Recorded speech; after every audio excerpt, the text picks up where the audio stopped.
G'day guys, before we hop into today's vlog, I just want to remind you to hit that subscribe button. From now on, I'm going to be putting out Day-Leigh vlogs every single day. I'm going to be tracking my process, playing these 1-2-6 max games, hopefully moving up in stakes. But even if I don't, you'll get to watch me fall on my face every single day on this YouTube channel. So make sure you hit subscribe so you get the new videos as they come out every single day. For now, onto the vlog.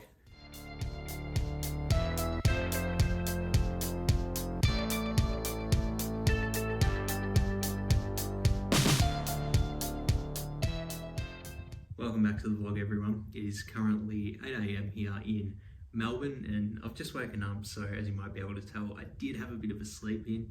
In my defense though, I did stay up late playing poker last night, getting more volume in, so if I'm going to have any excuse to sleep in, I think that might be the valid one that I can pull out. Despite this, still going to put in the 1,500 hands of poker again today. Gonna grab a feed first, just gonna heat up some of the minced beef that I cooked yesterday, polish that off, and then I'll get straight into the poker. Looking to play A-grade level. Just to make sure I do play that A-grade level, I'm gonna focus on what my opponents are doing, trying to optimally exploit their mistakes. Still gonna be mixing in the 4-bet bluffs. Plus, I did a bit of study as well yesterday, and I think I'm gonna make some slight changes to my C-betting strategy in certain spots. So we'll see if that comes up in the hand history that we do go over later. But for now, I'm gonna eat and then I'm gonna get straight into the poker.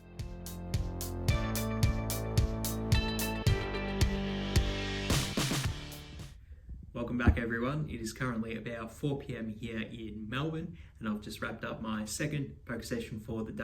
I only ended up playing 2 sessions today. I felt like at the end of my first session that I was still focused, I was still playing well, so I decided to stick it out and ended up having 2 longer sessions for a grand total of 6 hours and 6 minutes played throughout the day, which got me a total hand volume of 1,650. So absolutely stoked I was able to get in that many hands across both of the sessions. Absolutely smashed the 1,500 hand goal, which obviously I'm pretty stoked about. In terms of results over the 2 sessions though, I did end up winning 290 across both of the sessions today. In terms of my gameplay grade, also happy with that. I'm going to give myself an A for today. I do feel like I was very focused. I was still running these 4-bet bluffs and I did not see someone stack off with queens yet. I don't know what's going on with my player pool, but they are tight, man. They are so tight, and these 4-bet bluffs were totally working. Did get stacked once by kings, but it happens, you know, it happens. You just got to sacrifice it to run these bluffs, and they've been working out for me so far. Also, in hands that weren't 4-bet, I do feel like I was playing really well, really focused, and made some good exploits on my opponent's strategies. So overall for today, the A feels well earned. So obviously pretty happy with how I played throughout today's session. I think I'm sort of keying in on these online player pools, exploiting the mistakes people are making, at least in the 200 NL that I play.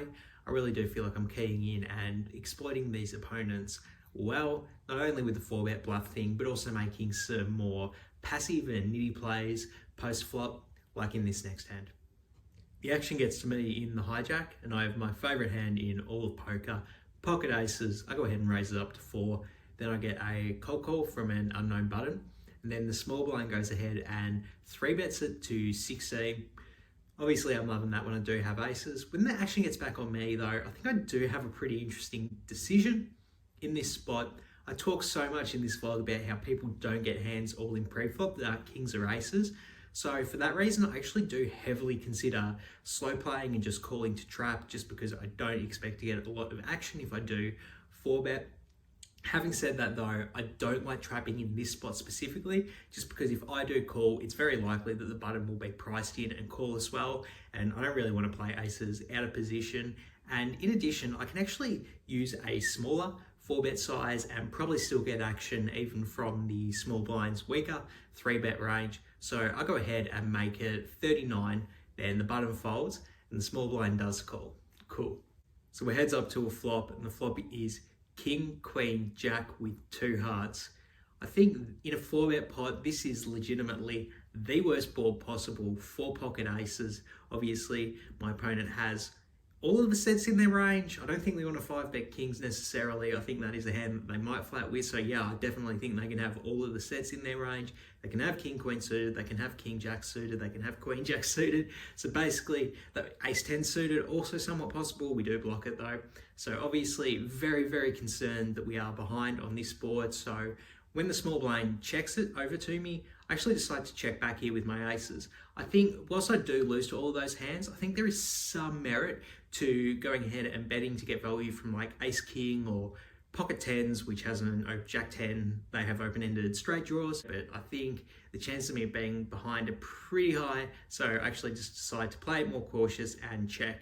So I'm still heads up to the turn, and it is the 4 of clubs. And then the small blind bets out, they go ahead and make it 29. So the action's on me here, and I said on the flop that I was very concerned that I was behind here, but I do think we have to call this bet, and I do call this bet. I think it's very likely that my opponent could be betting a worse hand, even for like value / equity denial. So if he has ace king, I definitely could see him betting 29 on the turn, and he could be like semi-bluffing as well with jack 10, pocket tens, pocket 9, something like that to get me off an ace high type hand. So he goes ahead and bets 29, and then I do call. Obviously still somewhat concerned I'm behind, but not going to fold to such a small bet here. I call. So we're still heads up to the river, which is the 6 of clubs, and then small blind goes ahead and rips it all in. Obviously a pretty sick spot with aces here. I said on the turn that I thought it was possible my opponent was betting a worse hand for value, namely ace king. Once I said that on the turn, I definitely don't think that's true on the river. I definitely think they've got to be concerned that they're behind on the river when I do call the turn. I don't think they're betting ace king on the turn. So it just leaves all of those stronger hands that beat me in their range that they're betting, and then potentially a few bluffs like pocket tens or jack 10 suited. Having said that though, the people in this play pool are so tight, man.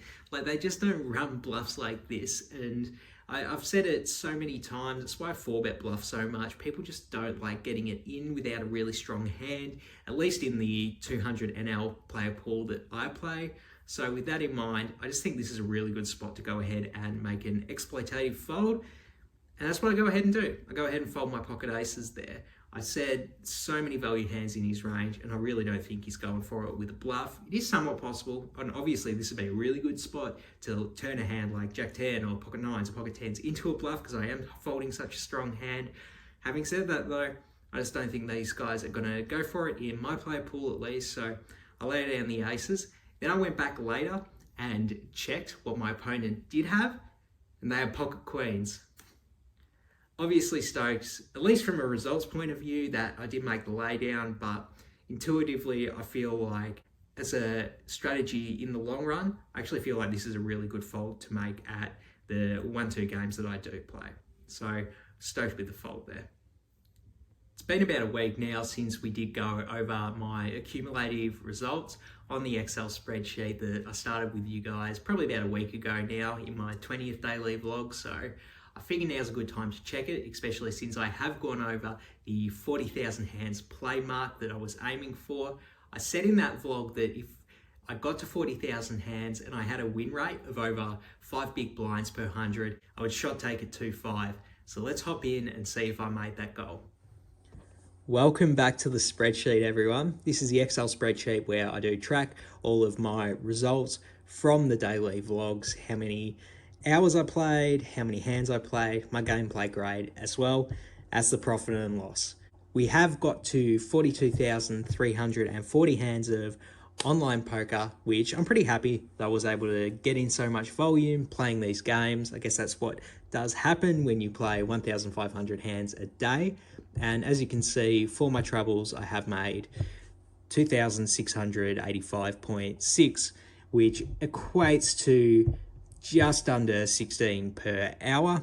But we're here to check the big blind per 100 from all of these hands, and if it is above 5, we will be shot taking 2-5 NL in the next vlog. So let's see what that number's up to by scrolling down here. Okay, it is 3.17, so clearly not quite up to that 5 big blind per 100 level yet. I will say though, I am happy that this number has increased from the last time we did this. I think it was around 2.6 in my 20th vlog or so. So obviously I have made some progress since then. Not quite at the 5 big blind per 100, so I won't be shot taking 2-5 tomorrow. I will look to shot take it fairly soon though. I do feel like my confidence has risen recently since I have been finding so many new mistakes my opponents are making in these player pools, and that's the type of mentality I want to have when I do move up to 2-5. So not looking to move up right away, but hopefully sometime soon. So there you have it. That is my win rate over the first 40,000 hands of playing 1-2 no limit online poker. I'm actually pretty happy with that number, to be honest. Obviously, I didn't quite reach my goal of being 5 big blinds per 100. Having said that though, over the first 40,000 hands, I'm pretty happy that it is at a 3 mark. I think that's pretty reasonable. In theory, the first 40,000 hands are going to be your weakest 40,000 hands, right? When you're not quite used to the games yet. So if it's only moving up from here, I'm very happy that I am making that much, putting so much time into playing these games. And hopefully I'll be at the level where I feel comfortable shot taking 2-5 soon. So if you haven't already, please hit that subscribe button so you get that 2-5 vlog when it does come out. And also in the meantime, you'll get all the vlogs of me working my way up until I'm ready to take that shot. That's going to wrap up the vlog for today, guys. Thank you so much for watching as always. Before I do leave, I do want to ask you guys one question, and that is, what do you feel an appropriate win rate is for a 1-2 online grinder? I'm fairly new in the space. I've really only been playing about a month or two since lockdown started.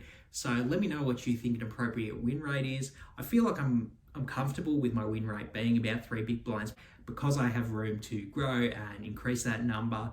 But maybe that's really lower number and you guys know people that have way higher numbers, or maybe it's really high and you guys know people that have less. I'm not really sure. I'm new to this space, so super curious to hear your opinions on what a good win rate is for a 1-2 online grinder.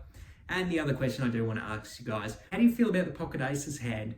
Do you think folding on the river is good, or did I just get lucky that my opponent did have pocket queens this time?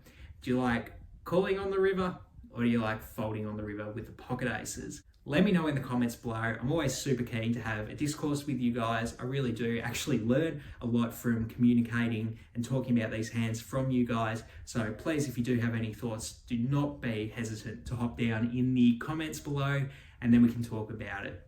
That's going to wrap up the vlog for today, guys. I'm out of here. Peace.